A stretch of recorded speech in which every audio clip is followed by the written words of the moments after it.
ہمارا صرف اتنا ہی کام ہے کہ میاں ہم یہ کام کر رہے ہیں، بس یہ حکم، ہم بیج بو رہے ہیں، بس یہ حکم ہے اور بو رہے ہیں، باقی اس پہ بھروسہ ہے، یہ کام اس کا ہے کہ اس نے اس کو اگانا ہے، اس کے اوپر پھل لگانے ہیں۔ تو جب اس پہ توکل ہو جائے تو بندہ سوکھا رہتا ہے، ورنہ بندہ مشکل میں مبتلا ہو جاتا ہے۔ بسا اوقات ایسا ہوتا ہے کہ بندہ ایک منصوبہ تیار کرتا ہے، اس کا عملی نتیجہ اس کو سامنے نظر آ رہا ہوتا ہے، لیکن نتیجہ بالکل الٹ جاتا ہے۔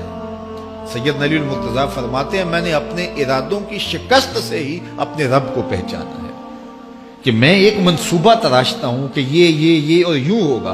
اور وہ ہونا چاہیے، لیکن نتیجہ وہ نہیں آتا، تو کوئی طاقت ہے اس کا جو نتیجہ بدل دیتی ہے۔ تو بندہ اس طاقت پہ یقین کرتے، اس پہ توکل کر کے جو ہے وہ اس پہ بھروسہ کر لے تو زندگی سوکھی ہو جاتی ہے۔ مغرب میں جو اللہ پر یقین نہیں رکھتے وہ خودکشی کر لیتے ہیں کہ یہ کیوں ہو گیا، ایسا نہیں ہونا چاہیے تھا، لیکن ہم خودکشی اس لیے نہیں کرتے، ہم کہتے ہیں میرا رب جس طرح چاہے اس طرح ہی ہوتا ہے، جو اس نے طے کیا ہوا ہے وہ کر کے رہتا ہے۔ اس لیے تم اس پہ توکل کر لو اور اس پہ بھروسہ کرو۔ حضور علیہ الصلوۃ والسلام نے فرمایا،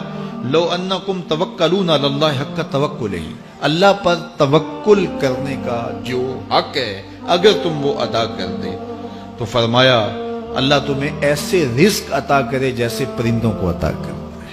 ہمارا تو کاروبار ہے، یہ فیکٹری ہے، یہ دکان ہے، یہ ہماری نوکری ہے، ہم نے یہاں سے کمائی کرنی ہے۔ پرندوں کا کوئی کاروبار نہیں ہوتا، کوئی نوکری نہیں ہوتی، کوئی ٹھیا، کوئی اڈا نہیں ہوتا جہاں جا کے انہوں نے رزق کے لیے کوئی آغاز کرنا ہوتا ہے، بلکہ حضور نے فرمایا تغدو خماسا وتروح بطانا، جب وہ صبح گھر سے نکلتے ہیں تو خالی پیٹ نکلتے ہیں اور انہیں کوئی اپنی منزل کا تعین نہیں ہوتا، جدھر خیال آیا اڑ گئے ادھر،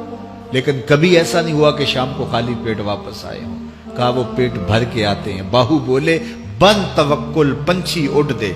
خرچ نہ پلے زیرہ ہو۔ جب گھر سے اڑتے ہیں تو ان کے پلے نہ کوئی خرچ ہوتا ہے، نہ راس المال ہوتا ہے، نہ کوئی اوزار ہوتے ہیں، نہ کوئی ہتھیار ہوتے ہیں، کچھ بھی نہیں ہوتا، یوں ہی گھر سے نکلتے ہیں، کبھی بھی خالی پیٹ نہیں آئے۔ فرمایا اگر اللہ پہ